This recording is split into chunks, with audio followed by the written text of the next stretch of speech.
Huenda umekuwa ukitamani sana kwa muda mrefu una uwezo wa kuamka usiku wa manane na kuomba, lakini umekuwa ukishindwa. Unatamani kuamka saa 9 usiku, unatamani kuamka saa 7, unatamani kuamka saa 10 ili uweze kuomba, lakini umekuwa ukishindwa. Au kuna muda unajikuta kwamba unafuliza wiki nzima unakuwa unaamka vizuri usiku wa manane kuweza kuomba, lakini baada ya hapo unashangaa kiu ile ama hamu ile ya kuamka kwenye maombi, ule wepesi wa wewe kuanza kuamka kwenye maombi, unajikuta ule wepesi unaondoka ndani yako. Na umekuwa ukijiuliza kwa muda mrefu sana ya kwamba ni kwa nini mimi nikitaka kuamka usiku wa manane ninashindwa, nikitaka kuamka usiku wa manane kuomba nasikia uzito ndani yangu. Ni kwa changamoto hiyo haupitii peke yako, unapitia watu wengi sana. Hata mwenyewe binafsi nishawahi kupitia changamoto hiyo, na baada ya kupitia changamoto hiyo nikaja kujifunza hizi siri na kanuni ambazo nitakupa leo. Maana baada ya kujua kanuni hizi niliona maisha yangu ya maombi yakibadilika na nikaanza kuamka usiku wa manane kuomba kwa urahisi sana. Na kanuni hizi nijaribu kufundisha watu wengine watano, na baada ya kufundisha watu wengine watano waliokuwa wanasikia uzito kwenye kuomba usiku, waliokuwa wanashindwa kuamka usiku kuweza kuomba, na wao wakaanza kupata matokeo mazuri, na wao wakaanza kuamka usiku kuomba kama kawaida. Kwa hiyo kanuni hizi nitakazo kufundisha siku ya leo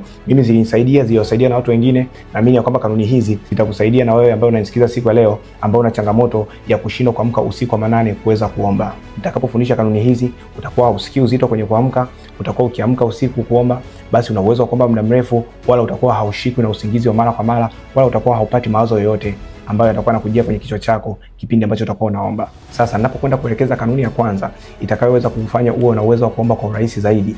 Kama bado haujasubscribe channel yetu, unaweza ukasubscribe ili kipindi ninachokuletea mafundisho mapya kuhusu maombi uwe wa kwanza kuyapata. Kanuni ya kwanza, muombe Mungu akusaidie kuamka kwa wakati kabla ya kwenda kulala. Unapokuwa unaomba kabla ya kuingia kulala, unamfanya Roho Mtakatifu aweze kukusaidia, Roho Mtakatifu aweze kukuamsha, Roho Mtakatifu aweze kuondolea vipingamizi vyovyote vile ambavyo vitaweka uzito kipindi ambacho wewe unaenda kulala, ili usiamke kwenye muda maombi. Unajua kitu ambacho watu wengi hawakijui ni kwamba unapokwenda kulala watu wengi wanashindwa kuamka ni kwa sababu kuna roho ya uzito ambayo inakuwa inapanda kwenye mioyo yao. Kuna roho ya uzito ambayo inaweza kupanda kwenye mwili wako. Kipindi unachotaka kuamka unashangaa unazidi kusikia usingizi mzito, ama kipindi unachotaka kuamka unashangaa unasikia ile hali ya uzito. Kuamka unatamani, lakini unajikuta kwamba unashindwa kuamka kwenye maombi. Unatamani, jamani, natamani niamke kwenye maombi niweze kuomba, lakini kwa nini unashindwa kuamka? Ni kwa sababu mtu anaweza akawekewa roho ya uzito kipindi ambacho anakwenda kulala, kwa sababu shetani anakuwa anajua wewe utakapoamka utakuwa na uwezo wa kuharibu kazi zake.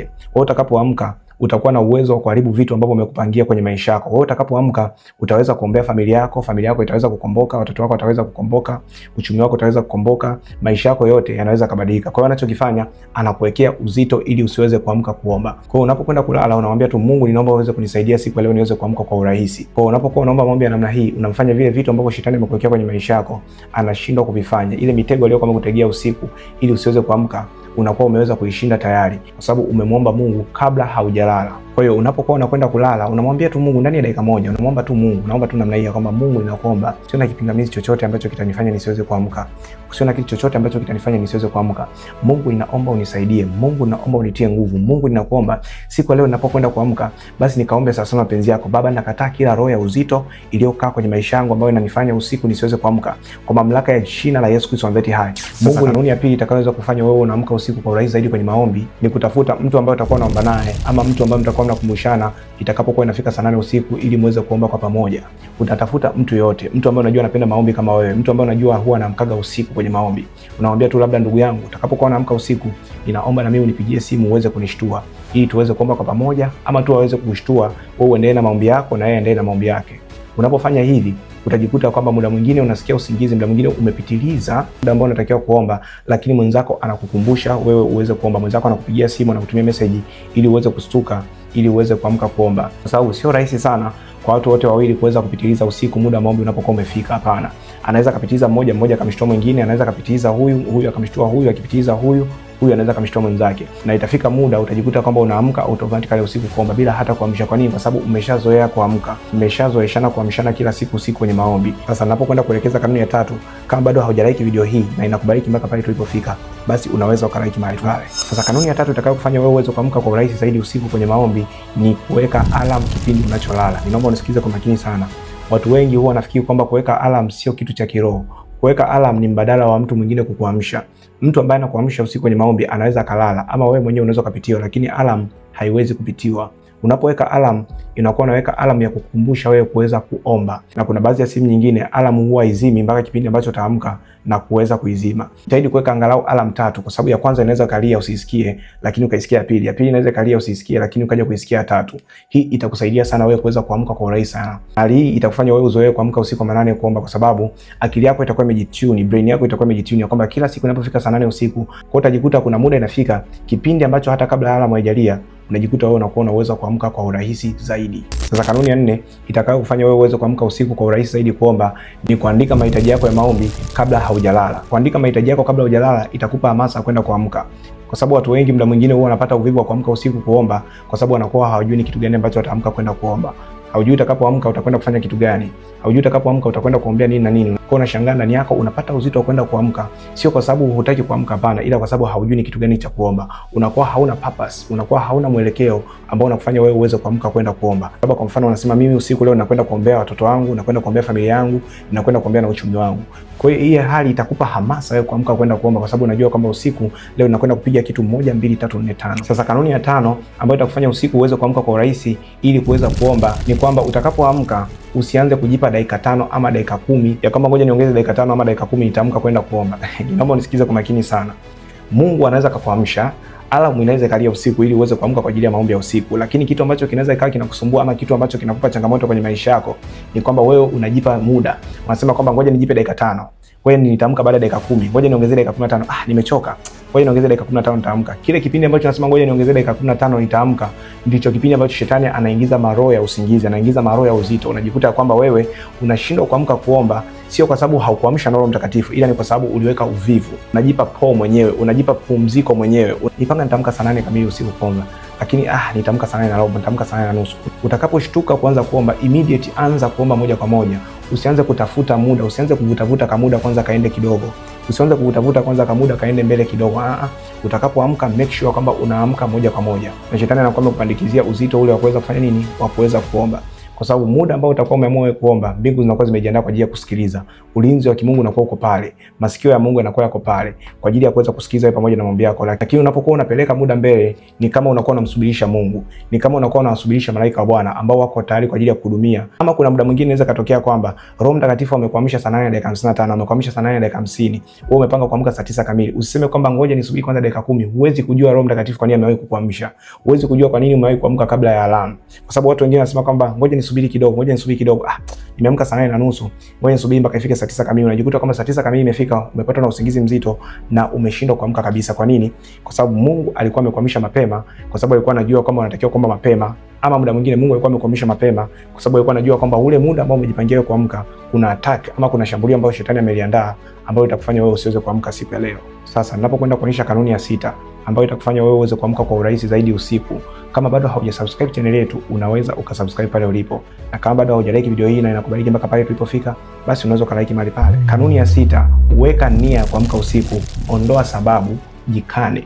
Unajua kitu ambacho kinawafanya watu wasiweze kuamka usiku ni kwa sababu wanakuwa na sababu nyingi. Yaani kabla hujalala unakuwa na sababu ya kwamba hivi leo nitaamka kweli usiku, mbona leo nimechoka sana?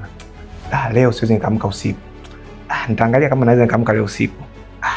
Leo nimechoka sana, siwezi nikaamka usiku. Unakuwa unajiwekea zile sababu nyingi. Unakuwa unajiwekea vile vitu vingi kwamba bwana mimi siwezi nikaamka leo usiku kwa sababu ya 1 2 3. Mwili unapenda kupumzika, mwili unachoka. Usipoweza kukana huu mwili, usipoweza kuusulubisha huu mwili ili uweze kuamka usiku kuomba, hautakuja kuamka kuomba hata siku moja. Usipoweza kujikataa kwamba mimi leo ninaamka kuomba no matter what. Hata kama nimechoka leo, Mungu naomba unitie nguvu ya kuweza kuamka. Hata kama Mungu leo sinisikii kuomba, Mungu leo ninaomba unipe nguvu ya kuamka. Unapokuwa unajikana, unapokuwa hauweki sababu zinaweza kufanya wewe usiamke, utajikuta kwamba kuamka kwako inakuwa ni rahisi sana. Kwa sababu watu wengi tunakuwa tuna sababu nyingi. Watu wengi tunakuwa hatuna nia ndani yetu. Kanuni nyingine ya 7 ni kwamba unatakiwa ulale mapema ili uweze kupata nguvu za kuamka usiku. Unajua muda mwingine vinavyofanya tusiamke usiku ni sababu za kawaida kabisa, ni sababu za kibinadamu kabisa. Unajikuta wewe usiku unatamani uweze kuamka saa 9 usiku lakini umeangalia movie mpaka saa 8 kamili usiku. Unafikiri kwamba utaamka saa 9 usiku kuomba. Hauwezi kuamka kuomba automatically. Na huyu mtu atakayekufanya usiweze kuamka kuomba usiku ni wewe mwenyewe. Sio kama shetani atakufanya usiweze kuamka. Sio kama mapepo atakufanya usiweze kuamka. Ila ni mwili wako kwa sababu umechoka, mwili wako unahitaji kupumzika. Kwa utajikuta kwamba ule muda ambao unataka kuweza kuamka usiku, hata kama umeweka alarm utajikuta kwamba ile alarm huisikii. hakikisha basi kama unaamka muda fulani kuomba, angalau upumzike masaa 3 kabla ya huo muda ambao umejiwekea kuweza kuomba haujafika. Kwa mfano kama unataka kuomba saa 9 kamili usiku, angalau lala saa 6 kamili usiku. Usilale saa 7 au saa 8. Mwili wa mtu hauwezi kupumzika saa 1, mwili wa mtu hauwezi kupumzika masaa 2 ukaweza kuamka kuomba. Hata kama utajitahidi kuweza kuamka kuomba usiku, kama hujapata muda mwingi wa kupumzika, utajikuta kwamba unaamka kuomba lakini unakuwa bado na uchovu, unakuwa bado na usingizi, unaomba kichovu.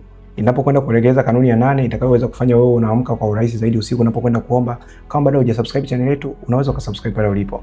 Na kama hujalike video hii na inakubariki mpaka hapa tulipofika, basi unaweza kulike mahali pale. Sasa kanuni ya 8, angalia ni kitu gani unachokiangalia ama unachokisikiliza usiku kabla ya kwenda kulala. Hauwezi ukawa na urahisi wa kuamka kwenye maombi kama usiku ulipokuwa unalala ulisikiliza Bongo Flava. Hauwezi ukawa na urahisi wa kuamka kwenye maombi kama usiku ulipokuwa unalala uliangalia movie. Hauwezi ukawa na urahisi wa kuamka usiku kuomba kama usiku ulipokuwa unalala ulikuwa kwenye maongezi machafu ama maongezi ambayo yampendezi Mungu. Maongezi machafu ama vitu unavyoviangalia ama vitu unavyovisikiliza usiku kabla hujakwenda kulala huwa vinaondoa Roho Mtakatifu ndani yako, vinapunguza ule moto wa Roho Mtakatifu ndani yako. Roho Mtakatifu anakuwa anashindwa kuweza kukuamsha kwa wakati. Roho Mtakatifu anakuwa anashindwa kuweza kukuinua kwa wakati. Vitu hivi huwa vinapoteza nguvu ya maombi ndani ya mtu. Vitu hivi huwa vinapoteza moto wa maombi ndani ya mtu. Ndio maana muda mwingine unapolala usiku unajikuta kwamba unaota mandoto unazini. Kwa nini? Ni kwa sababu ya vitu ulivyokuwa unavisikiza na vitu ulivyokuwa unaviangalia kabla haujakwenda kulala usiku. Kwa hiyo ukiwa unatamani kuweza kupata maisha ya ushindi katika maombi, ukiwa unatamani uwe na uwezo wa kuomba kwa muda mrefu, uwe na uwezo wa kuamka kuomba kwa urahisi, uwe ni mtu wa maombi, jitahidi kufanya hizo kanuni 8 ambazo nimekupa siku ya leo. Sasa baada ya kutajia hizi kanuni 8, ninaomba nikuombee ili Mungu aweze kukupa wepesi kwenye kuamka, usiwe na uzito kwenye kuamka. Mungu aweze kuweka roho ya maombi ndani yako. Funga macho yako pale ulipo, naweka mkono wako kwenye kifua chako. Baba, katika jina la Yesu Kristo ambaye hai, ninamwombea dada yule aliyeweka mkono wake kwenye kifua chake, ninamwombea baba yule, ninamwombea mtoto yule. Mungu wa mbinguni, naomba ukaachie ndani yake moto wa maombi kuanzia sasa. Ninaomba ukaachie ndani yake roho ya maombi kuanzia sasa. Bwana, akaanze kuomba usiku sawa sana mapenzi yako, akaanze kuomba usiku sawa sana vile unavyopenda. Kwa mamlaka ya jina la Yesu Kristo ambaye hai, Baba, nawasha moto wa maombi ndani yake kuanzia sasa. Kwa mamlaka ya jina la Yesu Kristo ambaye hai, Baba, akapate kuomba sawa sana mapenzi yako. Baba, akapate kuamka usiku kwa urahisi zaidi kuomba, katika jina la Yesu Kristo ambaye hai. Amen. Na kama unatamani uweze kuunga kwenye grupu letu la WhatsApp la maombi, basi unaweza kuchukua namba za simu ambazo zinaonekana upande wako wa kulia chini wa screen yako. Tuma message yako kwa WhatsApp, andika neno niunge. Utakapoandika neno niunge, basi nitakuunga moja kwa moja kwenye grupu letu la maombi la WhatsApp, na Mungu wa mbinguni atakubariki sana. Na muda huu tumefikia mwisho wa video hii. Kama kuna kitu umejifunza kupitia video hii, basi unaweza kaandika pale kwenye comment section ya kwamba nimejifunza kitu, na Mungu wa mbinguni atakubariki sana. Na pia usisahau kusubscribe channel yetu ili kipindi ninachokuletea mafundisho mapya basi unakuwa wa kwanza kuyapata. Mungu akubariki sana. This is Apostle Deusi Sengo. Amen. Shalom. Peace.